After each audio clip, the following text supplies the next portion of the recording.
"We already made the decision," my daughter-in-law said calmly across the dining table. That was the moment I realized something had changed in my family.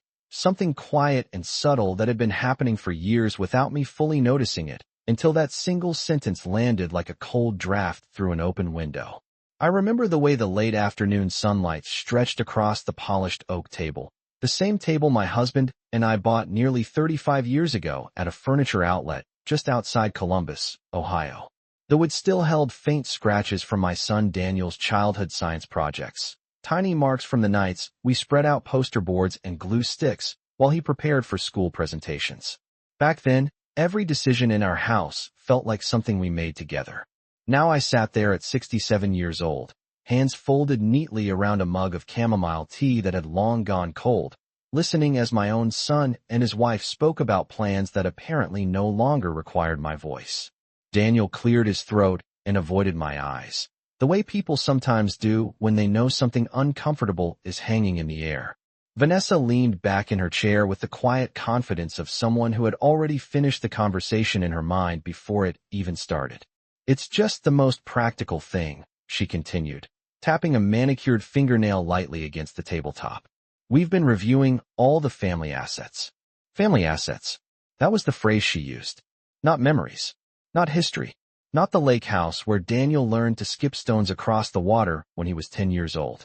I glanced toward the window behind them, where the backyard maple tree swayed gently in the early autumn breeze. For a moment, I could almost hear my late husband Richard laughing out there, the sound of a grill sizzling on a summer afternoon, the splash of Daniel jumping off the dock into the lake during one of our long weekends away. Richard used to say that house by Lake Millbrook wasn't just property. It was the heart of our family. We bought it in 1992 after saving for nearly 8 years, every extra dollar tucked away from overtime shifts and careful budgeting. Back then, Daniel was just a boy with sunburned shoulders and endless curiosity about the world. Now he was 43, sitting across from me, with a polite, distant expression that made him look like a stranger wearing my son's face. "We're selling the lake house," Vanessa said, as casually as someone might mention picking up groceries on the way home. The sentence floated in the room for a moment before settling into the quiet space between us. I blinked slowly, certain I had misunderstood. "Selling it?"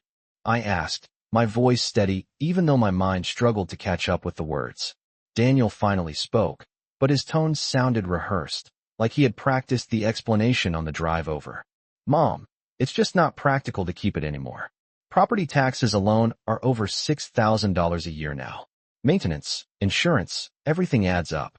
I nodded slowly, absorbing the information the way you do when a doctor explains something complicated you're not quite ready to hear. What surprised me wasn't the idea of selling the house. It was something simpler, something quieter. No one had asked me what I thought. No one had even hinted that this conversation was coming. The decision had already been made somewhere else, in some other room where my chair had been left empty. I looked down at the table and noticed the faint ring left behind by my teacup. Richard used to tease me about those rings. "Margaret," he'd say with a grin, "one day we're going to own a table with more stories than scratches." At the time, I thought he meant the memories we were building together. Sitting there now, listening to Daniel and Vanessa discuss timelines and market values, I realized something else entirely. Somewhere along the way, the stories had kept going. They just stopped including me. The conversation ended not with an argument, but with a kind of quiet efficiency that made it feel even stranger. Vanessa opened a leather folder she had brought with her and slid several printed pages across the table toward Daniel. They began discussing numbers in the calm, professional tone people use when reviewing a business plan. Listing price, closing costs, property taxes, insurance premiums. I sat there listening to words that sounded as though they belonged to a real estate office instead of the home where my family had once spent every 4th of July watching fireworks reflect across Lake Millbrook. The strange part was not that they wanted to sell the house. It was the way they spoke about it, as though the decision had already traveled far beyond the point where my opinion might matter. Daniel finally glanced in my direction again, but only briefly. The look carried the polite patience of someone explaining something to a neighbor rather than his own mother. "It is just logical, Mom," he said. "The place sits empty most of the year now." I nodded slowly, not because I agreed, but because I was trying to follow the rhythm of the moment. The truth was that the lake house had never been just another property to me. I could still picture the day Richard and I signed the papers for it. We had driven 2 hours north in our old blue Ford sedan, the kind with cloth seats that stayed warm long after the sun set. Daniel had been 12 years old, bouncing his knee in the back seat the entire drive, because he could not wait to see the dock the real estate agent had described. When we first stepped onto the wooden deck overlooking the water, Richard placed his hand gently on my shoulder and whispered that one day this would be the place our grandchildren would visit every summer. That promise had lived quietly inside my mind for decades, like a photograph stored in a drawer. I wondered now if Daniel even remembered that afternoon. Vanessa continued flipping through the pages of her folder. She spoke about timing the sale before winter when the lake property still attracted buyers from Chicago and Indianapolis. She mentioned renovation estimates and suggested that a few cosmetic updates could increase the listing price by at least $30,000. Daniel nodded as though every sentence made perfect sense. I noticed how easily their conversation moved forward without pausing. No questions directed toward me. No invitation to weigh in. It felt almost like watching a train pass by while standing on the platform, aware that the destination had already been chosen somewhere down the tracks. I picked up my teacup again, even though the chamomile had gone completely cold. The mug felt heavier than it should have, as if it carried more than just the weight of ceramic. Daniel eventually folded the documents together and placed them neatly back inside the folder. "We will probably list it within the next few weeks," he said, speaking carefully as though delivering a final summary. Vanessa smiled slightly, the kind of satisfied expression people wear when a long task has finally been completed. Outside, a breeze pushed a few early autumn leaves across the patio stones. The quiet sound drifted through the half-open kitchen window. For a moment no one spoke. Then Vanessa stood up and began clearing a few empty plates from the table, even though dinner had ended nearly an hour earlier. The movement seemed to signal that the meeting was over. I remained seated, my fingers resting lightly against the rim of the mug, and realized something that felt both obvious and unfamiliar at the same time. This had not been a discussion. It had been an announcement. After Vanessa carried the plates into the kitchen and the sound of running water filled the room, Daniel remained seated across from me, tapping his finger lightly against the edge of the table as though he was thinking about something unrelated to the conversation we had just finished. The house felt unusually quiet, the kind of silence that settles in after guests leave even though no one had actually gone anywhere. I noticed the faint ticking of the wall clock above the refrigerator, each second passing with a soft click that seemed louder than usual. Daniel eventually looked up and offered a small smile that did not quite reach his eyes. "You understand why this makes sense, right?" he asked carefully. His voice carried the gentle tone people use when they believe the explanation should already be obvious.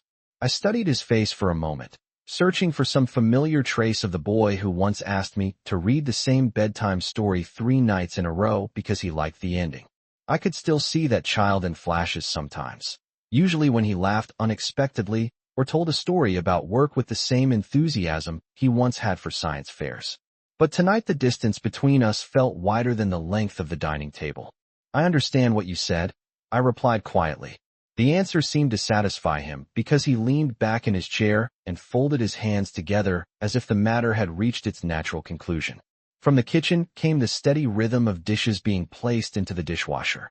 Vanessa hummed softly under her breath, a cheerful little melody that sounded almost out of place against the weight of the conversation that had just taken place. I turned my gaze toward the framed photographs along the far wall. One picture showed Daniel at 8 years old standing on the dock at Lake Millbrook, holding a fishing pole nearly as tall as he was. Richard stood beside him with one arm draped proudly over Daniel's shoulders, both of them squinting into the bright afternoon sun. That photograph had always been one of my favorites because it captured the exact moment Daniel caught his first fish. He had shouted so loudly that the sound echoed across the water. I remember laughing while Richard clapped him on the back and declared it the greatest catch in the history of Ohio. Back then, every summer weekend felt like a chapter in a story we were writing together. Now that photograph seemed to belong to another lifetime entirely. Daniel followed my gaze toward the wall and nodded slightly. "Those were good times," he said, almost absent-mindedly. The way he said it made the memories sound like something stored neatly in a box rather than something still living in the present. I wondered if he realized how easily certain things disappear once they are turned into the past. Vanessa returned from the kitchen a moment later, drying her hands with a soft white towel.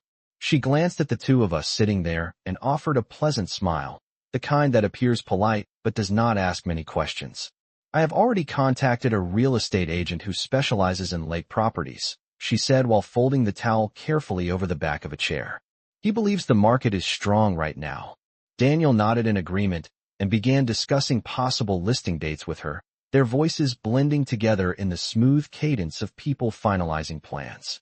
I listened quietly, letting their words drift past me like the breeze that moved through the open kitchen window.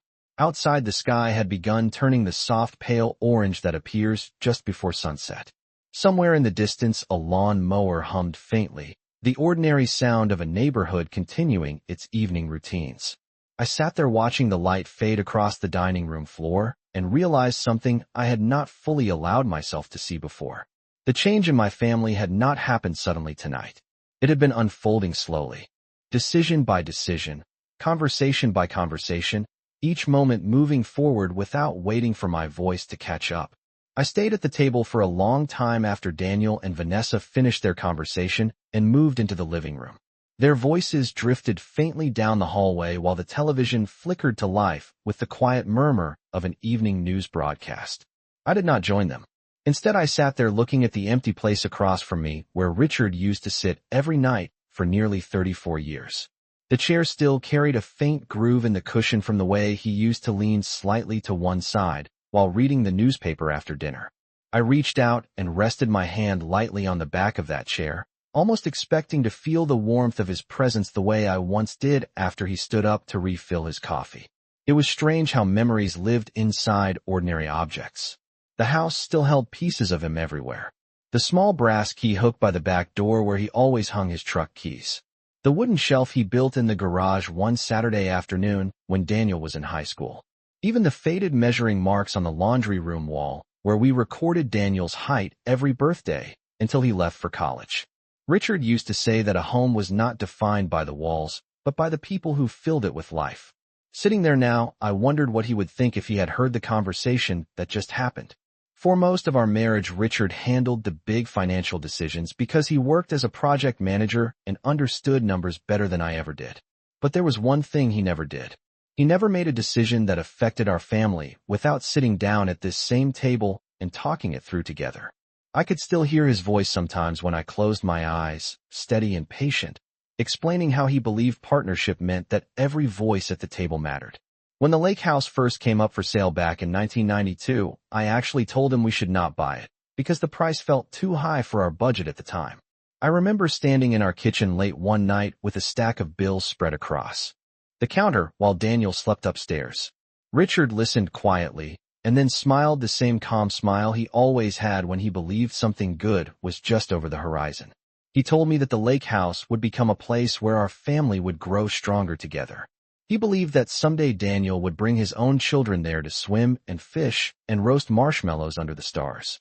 At the time, his confidence felt almost contagious. We signed the papers a week later. That house became the center of so many memories that I eventually stopped thinking about the cost entirely. I thought about those years now as I slowly stood up from the dining table and carried my empty mug to the sink. The kitchen lights reflected softly against the window above the faucet, and outside the first stars had begun appearing in the evening sky. Somewhere down the hallway, Daniel laughed at something on the television, and Vanessa responded with a quiet comment I could not quite hear. Their voices sounded comfortable and certain, like people who believed the direction of their lives was already set. I rinsed the mug and placed it gently into the drying rack before turning off the kitchen light. As the room settled into darkness, I realized something else Richard used to say that had stayed with me over the years. He believed that the most important decisions in life were rarely the loud ones. They were the quiet moments when a person chose whether to remain silent or finally speak.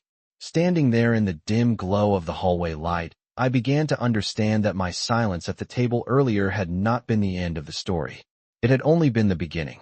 I woke up early the next morning before the sun had fully risen, the house still quiet except for the soft hum of the refrigerator in the kitchen. For a moment, I lay still in bed staring at the ceiling, listening to the distant sound of a delivery truck passing somewhere down the street. The conversation from the night before replayed slowly in my mind, not as sharp or dramatic as an argument might have been, but steady and undeniable. It had been calm, organized, final. I sat up and reached for the robe hanging on the back of the bedroom door, the same pale blue robe Richard gave me for our 30th wedding anniversary. The fabric had softened with time, the sleeves slightly frayed at the edges, but I still wore it almost every morning.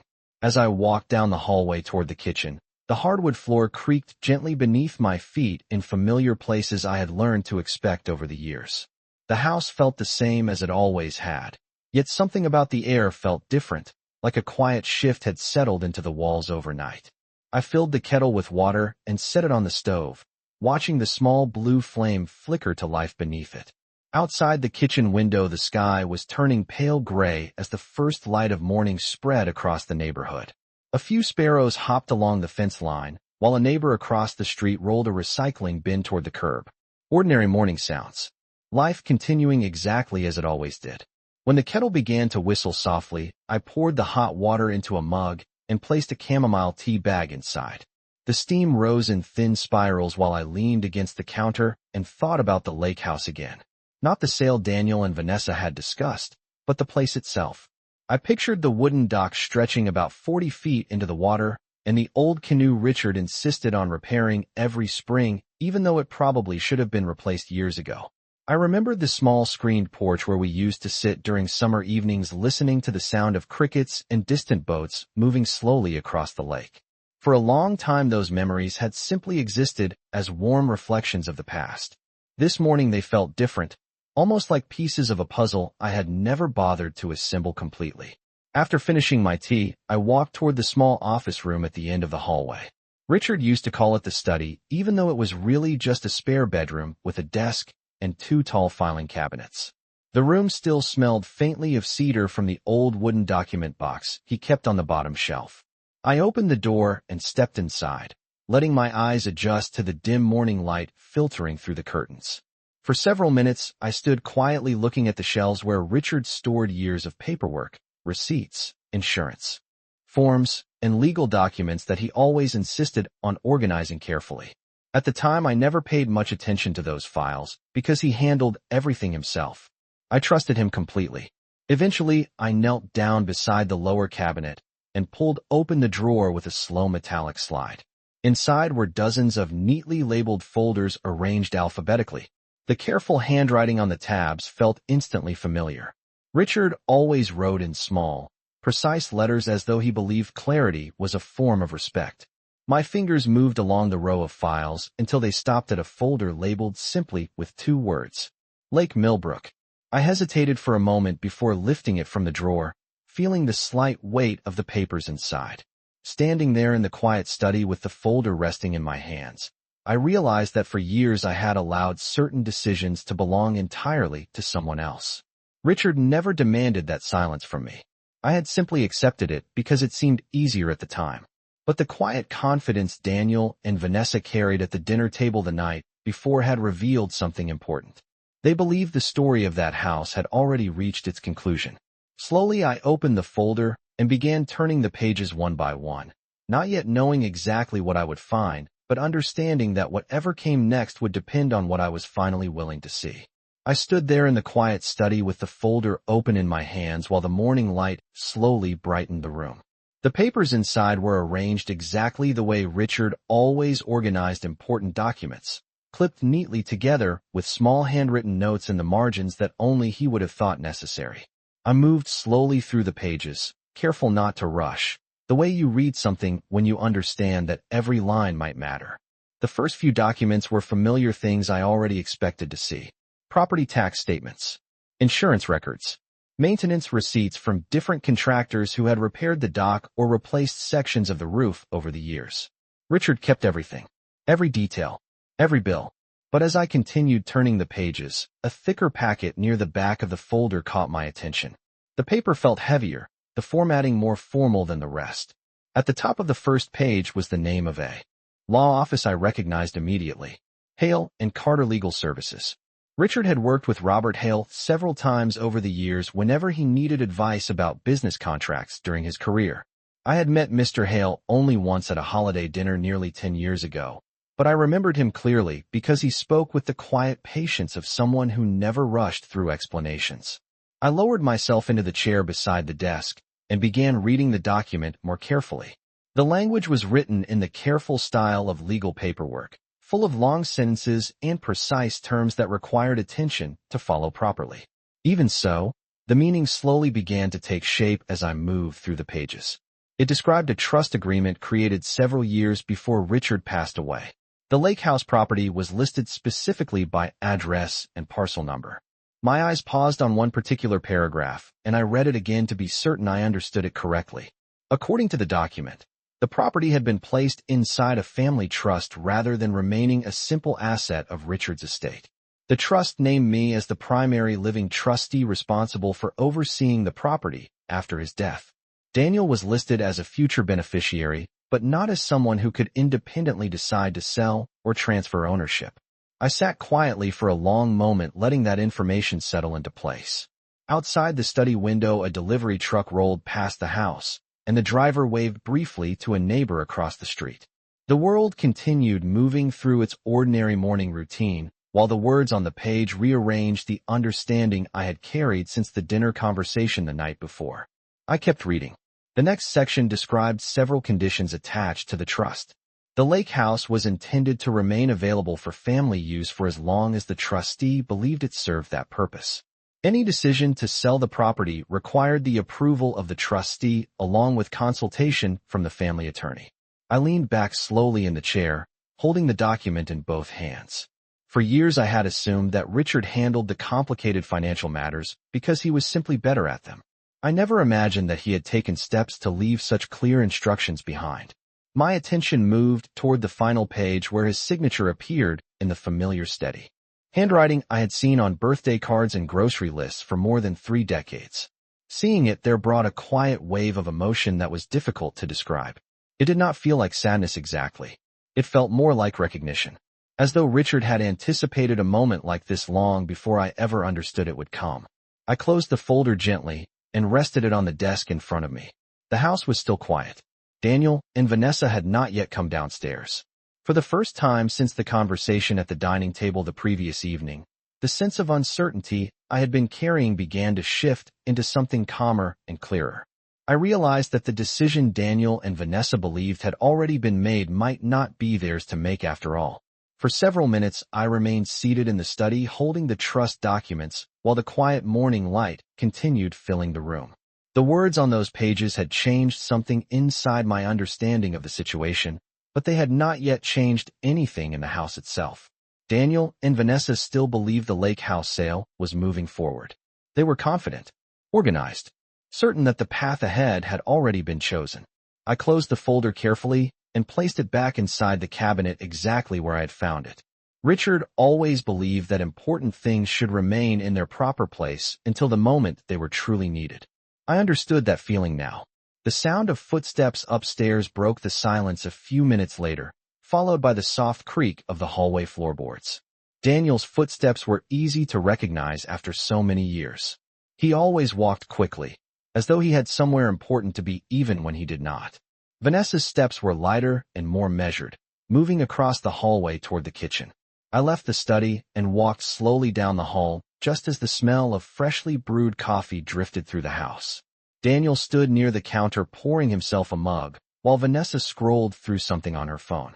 The scene looked so ordinary that anyone passing by might have believed it was simply another quiet morning in a comfortable family home. Daniel looked up and smiled when he saw me enter the kitchen. "Morning, Mom," he said, pushing a second mug across the counter toward the coffee pot. "Do you want some?" I nodded politely and filled the mug halfway before adding a splash of cream from the refrigerator. Vanessa glanced up from her phone briefly and returned the same pleasant smile she always wore in moments like this. "We were just talking about the real estate agent again," she said lightly. "He might want to come see the property next weekend so he can take photographs." Her voice carried the same confident tone as the night before, as though the plan had already moved forward several steps while the rest of us slept. Daniel leaned against the counter and took a sip of his coffee. "It will probably move quickly once it hits the market," he added. Lake properties usually attract a lot of interest this time of year. I wrapped both hands around my mug and listened quietly while they spoke. The warmth of the coffee spread through my fingers while I watched the morning sunlight move slowly across the kitchen floor. Neither of them noticed how carefully I studied their words. They believed they were sharing updates about a decision that had already been accepted. For a long time, I had played the role of the quiet listener in conversations like this. It had become almost automatic over the years. But this morning something felt different. Not dramatic. Not angry. Just different. Daniel finished his coffee and set the empty mug beside the sink before reaching for his car keys on the small wooden tray near the door. "I have a meeting in about 45 minutes, he said. "But we can talk more about everything tonight." Vanessa nodded and picked up her purse from the chair by the table. Within a few minutes they had both stepped outside into the cool morning air, their car pulling slowly out of the driveway and disappearing down the street. I remained in the kitchen for a while longer after they left, standing beside the window with my coffee while the neighborhood continued its normal weekday routine. A school bus stopped at the corner to pick up 2 children from the house across the street. A dog barked somewhere in the distance before being called back inside. Life continued in the quiet, predictable rhythm of an ordinary morning. I took another sip of coffee and allowed myself a small, thoughtful smile. Daniel and Vanessa believed the future of the lake house had already been decided. They believed the story had reached its final chapter. What they did not realize yet was that the person responsible for turning the next page had not spoken at all. The rest of that morning passed slowly, but with a new kind of clarity that had not been there before. After finishing my coffee, I washed the mug, dried it carefully with a kitchen towel, and placed it back in the cabinet exactly where it always belonged. Small routines like that had always helped me think. The house felt unusually peaceful with Daniel and Vanessa gone, the quiet stretching gently through each room like sunlight moving across the floor. I walked back into the study and sat down at Richard's desk again, this time opening the drawer with more confidence than I had earlier. The folder labeled Lake Millbrook was still there, resting neatly among the other documents as though it had been waiting patiently for years. I lifted it out and reviewed the trust agreement one more time, reading each line slowly to be certain I understood the details exactly as they were written. The instructions were clear. Richard had not left things open to interpretation. The property belonged to the family trust, and as long as I served as trustee, the authority to approve or reject any sale rested with me. Daniel's name appeared later in the document as a beneficiary, someone who would one day inherit the responsibility of managing the property himself. But that day had not arrived yet. I closed the folder and placed it on the desk while I considered what Richard must have been thinking when he signed those papers several years ago. He had always believed in planning ahead, not because he expected problems, but because he wanted the family protected if something unexpected happened. Perhaps he had simply wanted to make sure that the lake house remained what it had always been meant to be, a place where family gathered rather than a number written on a real estate listing. Around midday, I decided to make a phone call. The number for Hale and Carter Legal Services was printed clearly at the top of the trust document. I dialed slowly and listened as the phone rang twice before a calm, professional voice answered. After explaining who I was and mentioning Richard's name, the receptionist transferred my call to Robert Hale's office.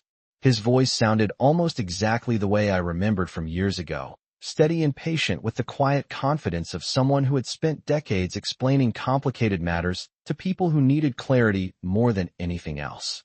I briefly described the conversation Daniel and Vanessa had started about selling the lake house and asked whether the trust agreement still carried the authority it described. Mr. Hale listened without interrupting and then confirmed that the document remained fully valid.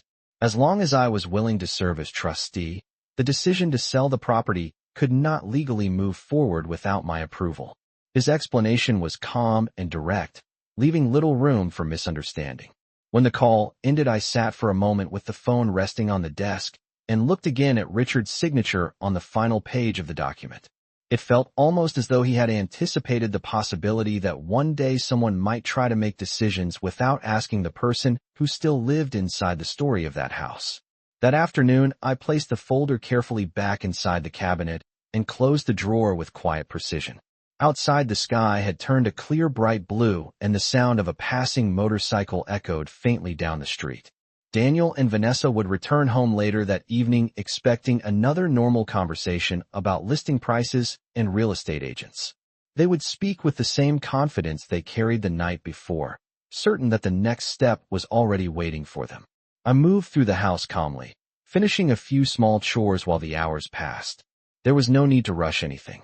Some decisions were best delivered slowly, the way Richard always believed important truths should appear, clear and steady when the moment was finally right. Daniel and Vanessa returned just after 6:30 that evening, their car pulling into the driveway with the same casual certainty they carried the night before. I was already sitting at the dining table when they came inside, the same place where the conversation about the lake house had begun. The late afternoon sunlight stretched across the wood again, painting long golden lines across the surface that Richard and I had chosen so many years ago. Vanessa walked in first, placing her purse on the chair while Daniel loosened his tie and set his keys beside the door. "Long day," he said with a tired smile before noticing I was already seated at the table. "Were you waiting for us?" I returned the smile calmly. "I thought it might be a good time to finish our conversation from yesterday." Vanessa glanced toward Daniel with a quick nod, as if confirming that this was exactly what they expected. She sat down across from me while Daniel poured himself a glass of water and joined us a moment later. "The real estate agent emailed this afternoon," Vanessa began, her voice bright with quiet excitement. "He can visit the lake house on Saturday to start the listing process." Daniel leaned forward slightly. "He believes we could attract strong offers before winter if everything moves quickly." They spoke with the same organized confidence as before, the language of people finalizing plans that already felt certain in their minds. I listened patiently until the room fell quiet again. Then I reached beside my chair and placed the folder from the study gently on the table between us. The simple motion drew their attention immediately. Daniel looked down at the papers with mild curiosity while Vanessa tilted her head slightly, trying to understand what they were seeing. "I spent some time reviewing a few documents this morning," I said calmly. My voice sounded steady even to my own ears. Daniel reached for the folder and opened it slowly, scanning the first page with the casual focus of someone expecting routine paperwork. His expression changed after only a few seconds. Vanessa leaned closer, reading over his shoulder as he continued turning the pages one by one. The room grew very quiet except for the faint sound of paper shifting against the table. "This is the trust agreement your father established several years ago," I explained gently. "The lake house was placed under its protection." Daniel looked up at me with a mixture of confusion and surprise that slowly replaced the certainty he had carried into the room. "A trust?" he asked. I nodded once. "Your father worked with Robert Hale to make sure the property remained part of the family for as long as it continued serving that purpose." Vanessa sat back slightly in her chair, processing the information carefully. Daniel turned to the section that listed the responsibilities of the trustee and read the paragraph again, this time more slowly. I watched quietly while the understanding settled into place. The document was clear. The authority to approve any sale belonged to the trustee, and the trustee named in Richard's careful handwriting was me. Daniel finally closed the folder and rested both hands on the table. For the first time since this discussion began, he looked at me not with polite patience, but with genuine attention. "So the sale cannot happen unless you agree," he said quietly. "That is correct," I replied. Vanessa remained silent for a moment before speaking in a calmer voice than the one she had used the night before. "We did not know about this." I nodded again. "Your father believed the lake house should always remain a place where the family gathers. He trusted that whoever served as trustee would decide what was best when the time came." The evening light had begun fading outside the windows, leaving the dining room wrapped in a soft, calm shadow. Daniel leaned back in his chair and exhaled slowly, the confident certainty from earlier replaced by thoughtful silence.